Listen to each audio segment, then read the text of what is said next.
The lake isle of Innisfree. ये Innisfree जगह के बारे में है जो कि एक लेक आइल है। आइल का मतलब होता है द्वीप और लेक का मतलब होता है झील। तो यहाँ पर झील के अंदर एक द्वीप है जो कि इनिसफ्री के नाम से जाना जाता है। इसके बारे में ये लेखक ने कविता लिखी है। It's about piece and nature. ये शांति और प्रकृति के बारे में है। तो आइए देखते हैं क्या है इसके अंदर। This well-known poem explores the poet's longing for the peace and tranquility of Innisfree. ये प्रचलित या प्रसिद्ध कविता इस बात के बारे में है कि कवि किस प्रकार से चाहता है, उसके अंदर इच्छा है शांति की और बहुत ही ज़्यादा शांत वातावरण की, जो कि इनिसफ्री का वातावरण है, उसकी चाहत है। इस कवि को इस बारे में ये कविता है। और कैसा है ये Innisfree? A place where he spent a lot of time as a boy. ये इस स्थान पर इस कवि ने अपने लड़कपन का या बचपन का जो समय है वो बिताया था, उसी को ये याद करता है। This poem is a lyric. और ये एक गीत है, कविता गीत है। I will rise and go now. मैं अब उठता हूं, उठूंगा और जाता हूं। And go to Innisfree. मैं इनिसफ्री को जाता हूं। And a small cabin build there. और वहां पर एक छोटा सा मकान बनाऊंगा, केबिन बनाऊंगा, कमरा बनाऊंगा। Of clay and wattles made. किस चीज का बनेगा वो? मिट्टी का और वेटल्स का। वेटल होती हैं लकड़ी की बेंत होती हैं जो कि मकान बनाने में इस्तेमाल की जाती हैं। तो लकड़ी और मिट्टी से एक वहां पर कमरा बनाऊंगा। मैं इनिसफ्री जाऊंगा, लकड़ी और मिट्टी से एक कमरा बनाऊंगा छोटा सा। 9 bean rows will I have there. 9 bean रोज।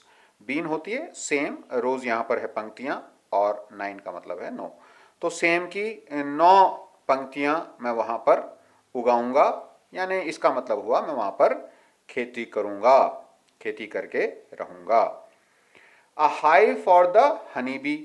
और जो मधुमक्खी होती है उसके लिए मैं छत्ता बनाऊंगा।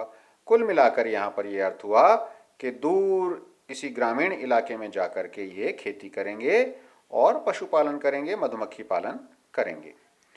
And live alone in the bee loud glade. और वहां पर मैं अकेला ही रहूंगा जहां पर मधुमक्खियां दूर दूर तक खुले मैदान में भिनभिनाती रहें, बोलती रहें। मधुमक्खियों का स्वर वहां पर गूंजता रहे। ग्लेड का मतलब होता है जंगल का खुला हुआ मैदान। And I shall have some peace there. और वहां पर मुझे कुछ शांति प्राप्त होगी। For peace comes dropping slow. क्योंकि जो शांति है वो धीरे धीरे वहां पर आती है। Dropping from the veils of the morning to where the cricket sings. और कहां से आती है ये? सुबह के पर्दे से आती है। जब सुबह होती है तो वहां पर सुबह सुबह क्रिकेट, झिंगुर को कहते हैं, झिंगुर जो है गाता रहता है सुबह सुबह, उससे यहां पर ये शांति आती है।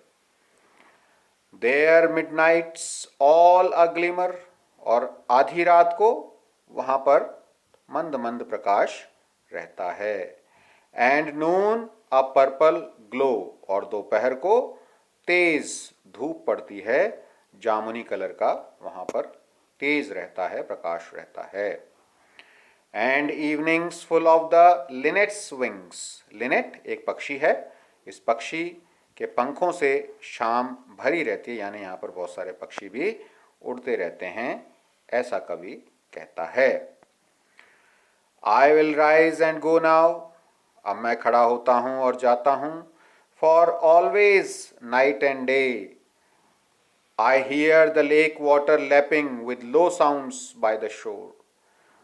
क्योंकि हमेशा दिन और रात मुझे सुनाई देती है उस झील के पानी की कलकल धीरे धीरे उन किनारों से टकराती हुई। यानी वो जो झील है उसका पानी कलकल करता है, उसकी आवाज़ इनको सुनाई देती है, कवि को सुनाई देती है। While I stand on the roadway, चाहे मैं सड़क पर खड़ा हूं, जबकि मैं सड़क पर खड़ा रहता हूं, और ऑन द पेमेंट ग्रे, या फिर पगडंडी पर खड़ा हूं, पेमेंट पे खड़ा हूं जिसका रंग ग्रे कलर का है, सलेटी रंग का है, कहीं पर भी मैं खड़ा हूं, I hear it in the deep hearts core, उसे मैं अपने दिल की गहराइयों में सुन पाता हूं, सुनता हूं। तो इन्हें बड़ी याद आ रही है इनिस्फ्री की, और ये कहते हैं कि अब मैं उठूंगा और वहां जाऊंगा। और ये इनिस्फ्री के बारे में उन्होंने वर्णन किया है, विभिन्न प्रकार की बातें बताई हैं। तो read this poem, this is written by William Butler Yeats, W.B. Yeats के नाम से भी इन्हें जाना जाता है। Let's see the glossary. Wattles, twisted sticks for making fences, घेरा बनाने के लिए जो मुड़ी हुई लकड़ियां होती हैं या दीवार बनाने के लिए ये लकड़ियों का प्रयोग किया जाता है। ग्लेड, क्लियरिंग ओपन स्पेस, खाली मैदान जो होता है उसे ग्लेड कहते हैं। और linnet, a small brown and grey bird with a short beak, एक छोटा सा भूरा और सलेटी रंग का पक्षी होता है जिसकी छोटी सी चोंच होती है। एक विचार और इसमें दिया हुआ है बहुत ही अच्छा, उसे एक बार देख लेते हैं।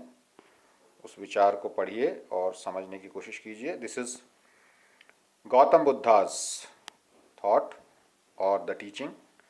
Health is the greatest gift, स्वास्थ्य सबसे बड़ा उपहार है। कंटेंटमेंट द ग्रेटेस्ट वेल्थ, और संतोष जो है, संतुष्टि जो है वो सबसे बड़ा धन है। फेथफुलनेस द बेस्ट रिलेशनशिप, और विश्वास, वफादारी, ये सबसे बड़ा या अच्छा संबंध होता है।